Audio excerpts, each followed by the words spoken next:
No vídeo de hoje eu vou trazer para vocês por que a taxa de juros não pode cair tanto, quais os impactos para a economia e para os seus investimentos. Então, se você chegou até aqui, meu nome é Thiago Souza, nesse canal eu falo sobre economia, mercado financeiro, investimentos e educação financeira.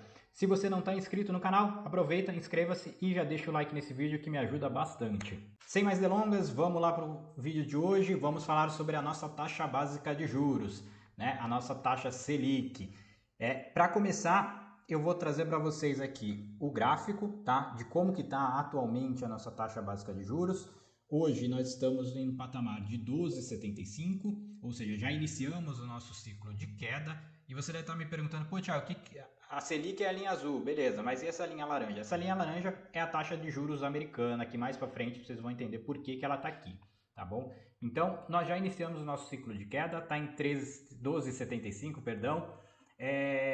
Temos mais duas reuniões, tá, até o final do ano do Copom, o Comitê de Política Monetária, que decide a taxa básica de juros.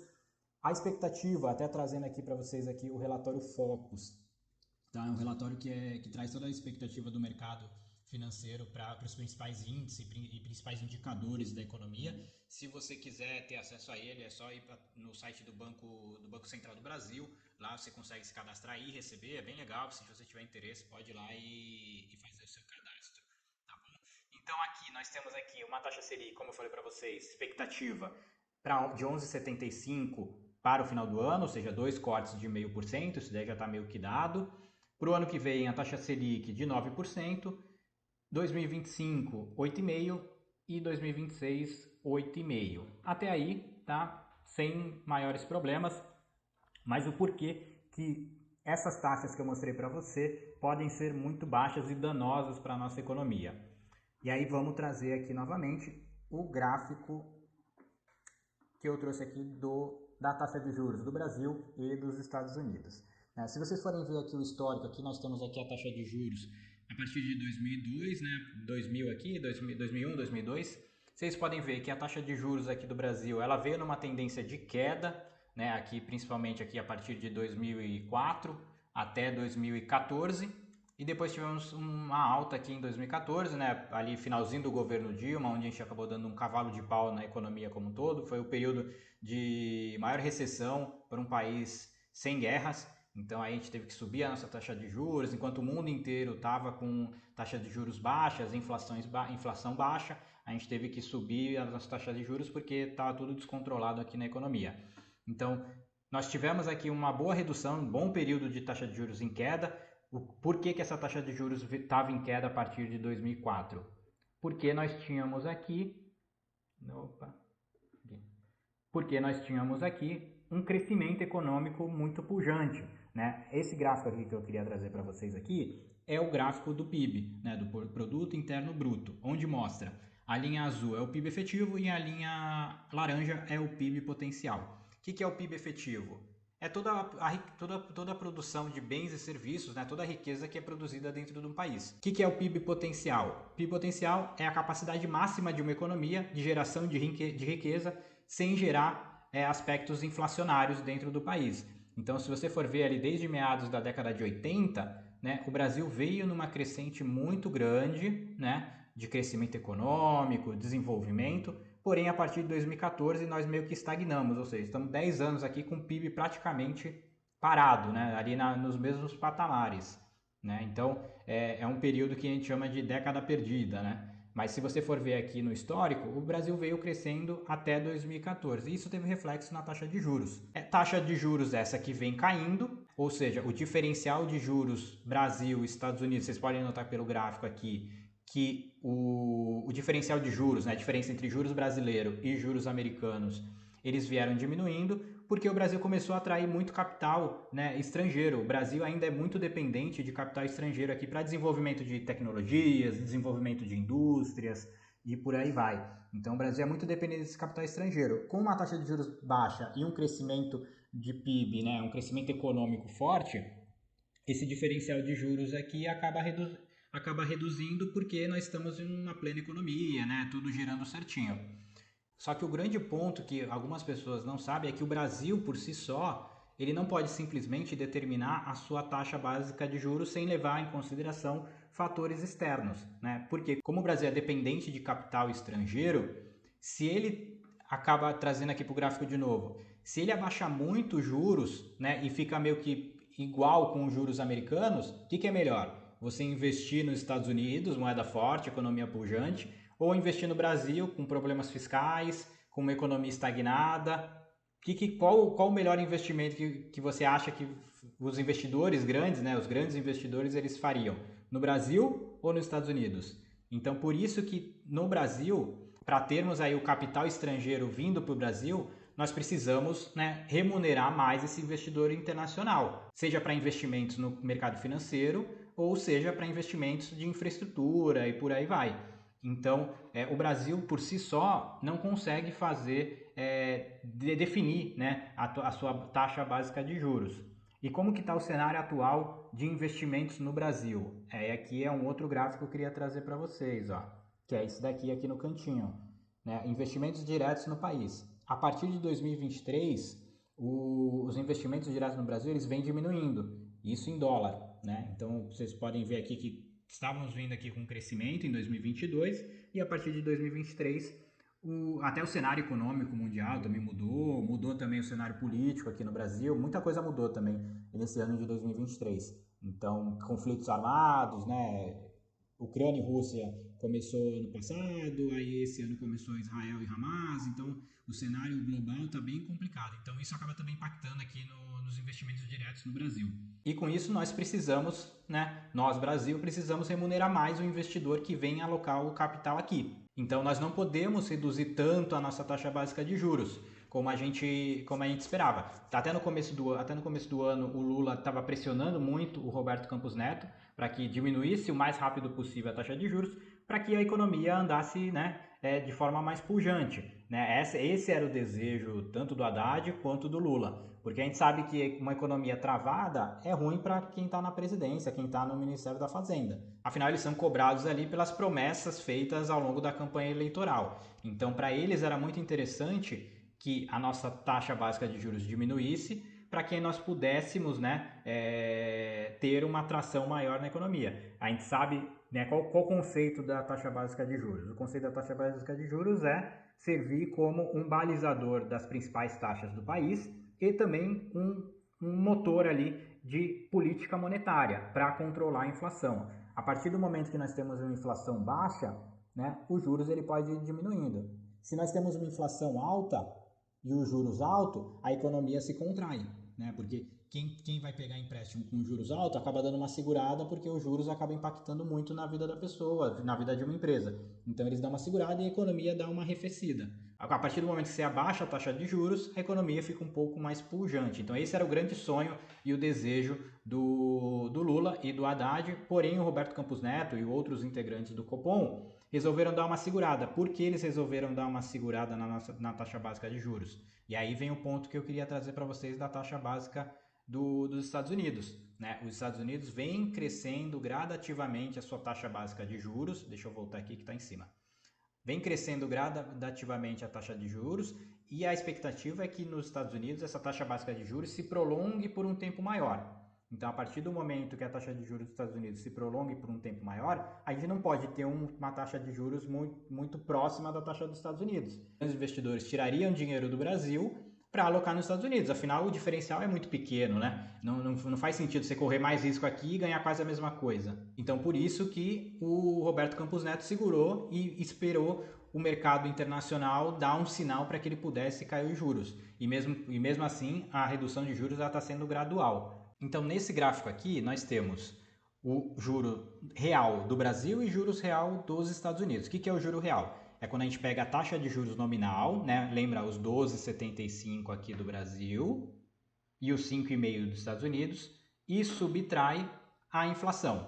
E aí nós chegamos nos juros reais. O juros real do Brasil atualmente está em 7,56 e o juro dos Estados Unidos 1,8. Então os grandes investidores eles olham isso daqui, porque não adianta nada você colocar o dinheiro no real, sendo que seu dinheiro ele se corrói, né, muito mais rápido do que se tivesse, por exemplo, nos Estados Unidos. Então nós temos aqui o diferencial, que é essa linha aqui, nós temos aqui uma subtração de juros reais brasileiros menos juros reais americanos. Nós chegamos no patamar de 5,75. Esse é o diferencial de juros. E aí, até para a gente entender até quanto a gente pode chegar com a nossa taxa de juros, a nominal, né, qual patamar a gente pode chegar, vamos analisar aqui outros dois pontos. Né? Qual o histórico do diferencial de juros entre Brasil e Estados Unidos? Aí eu trago aqui. A média histórica é essa linha vermelha. O diferencial de juros do Brasil no período é 6,5. Então, nesse patamar, o que significa? É um bom diferencial de juros. Né? Acima desse valor ou nesse valor, é um bom diferencial de juros. Nós temos dólares entrando no Brasil, né, para investimentos. A média dos últimos 10 anos, ela caiu um pouquinho, está em 4,82. A partir do momento em que nós tivemos o diferencial de juros, que atualmente está em 5,76, a partir do momento que nós ultrapassarmos a marca dos 4,82, o que pode ocorrer? Nós podemos ter uma fuga de capital, né? Ou seja, uma fuga de dólares do Brasil. Por que isso ocorre? Porque, como eu falei para vocês, é muito melhor você investir nos Estados Unidos, onde nós temos uma renda fixa lá pagando boas taxas, né, com baixo risco, do que investir no Brasil com risco fiscal. Né? Nós sabemos que temos aí um grave risco fiscal. Temos também risco político, né? O Brasil é sempre muito conturbado politicamente. Então, não faz muito sentido o investidor manter os seus dólares aqui no Brasil. Então, por isso que é muito perigoso a partir do momento que a gente entra num patamar ali no qual o diferencial de juros fica muito baixo. Né? Não é atrativo para o investidor internacional. E qual que seria esse patamar de juros, né? Até um juros assim que vale a pena para o investidor vir investir no Brasil? Seria mais ou menos os 10%. Até os 10%, esse patamar ainda fica bem equilibrado. Os juros caindo mais do que 10%, nós já podemos ter um grande risco de fuga de capital. Thiago, o que acontece quando há excesso de fuga de capital aqui no país, no caso no Brasil? Essa fuga de capital vai ter impacto direto na taxa do dólar. Então, a partir do momento que sai muito recurso do Brasil, né, em dólar, vai para os Estados Unidos, vai para a Europa, vai para México, por exemplo, tem muito país investindo, principalmente Estados Unidos investindo no México, né, a nossa taxa de câmbio ela descola. Descolou a taxa de câmbio, vai descolar também a inflação. Então nós não podemos correr muito risco de querer baixar muito a nossa taxa de juros sem que esteja ancorada com a economia americana. Já ocorreram casos onde teve esse descolamento? Sim, já ocorreram. Eu vou trazer aqui para vocês. Esse caso ocorreu na Turquia. O Banco Central de lá começou a cortar muito juros, o diferencial de juros caiu, começou a ocorrer uma retirada em massa de capital, né, da economia da Turquia, a inflação subiu muito e o dólar descolou. Então a inflação chegou a 80%, né, em julho do ano passado, e o dólar, se vocês forem ver aqui, ó, trazer uma outra aba aqui para vocês. Essa daqui, ó. O dólar, não, calma aí. O dólar na Turquia ele disparou. USD lira, aqui lira turca. Então nós temos aqui, ó, um dólar que já estava alto na Turquia, né? Ele simplesmente disparou aqui. O dólar subiu aqui, ó, mais de 100% lá na Turquia. Porque o Banco Central desancorou as expectativas de taxa de juros, começou a cortar mais do que devia, a inflação descolou, fuga de capital e nós tivemos a lira turca se desvalorizando aí e também impactando fortemente toda a economia. Então esse é o grande problema de você ter um banco central que não olha o cenário global, né, o cenário externo, para determinar a política interna. Então, se tivermos ali um descolamento, né, um diferencial ali muito reduzido, pode acontecer isso no Brasil. Agora, trazendo para a perspectiva do Brasil aqui, nós temos o governo Lula que quer que a taxa de juros caia cada vez mais para que estimule a economia e aí, claro, fica muito mais fácil você governar com uma economia mais pujante, mas existem todos os efeitos, né, colaterais para isso. Isso pode acontecer no Brasil? Eu de verdade acho que pode sim acontecer, porque o mandato do Campos Neto acaba agora em dezembro de 2024. Né? Nós temos ali, até 2024, nós temos, se não me engano, mais 2 nomeações para para diretores, né, votantes ali do Copom, do Comitê de Política Monetária. Após a saída do Campos Neto, praticamente toda a diretoria e todos os votos do Copom para a decisão da taxa de juros, ela vai ser de pessoas nomeadas pelo Lula. E por mais que o Banco Central seja independente, né, acaba nunca é totalmente independente, porque quem nomeia é o presidente. Então quem está lá está meio que a serviço do presidente que está em exercício. Então pode ser sim que eles simplesmente reduzam a taxa de juros, acreditando que a economia vai conseguir andar independentemente do cenário externo, né? E aí nós podemos ter grandes consequências. Agora tem que aguardar o que vai acontecer a partir de 2025, né? Qual vai ser ali quem vai tomar conta, né, do Banco Central, quem vai ser o presidente do Banco Central.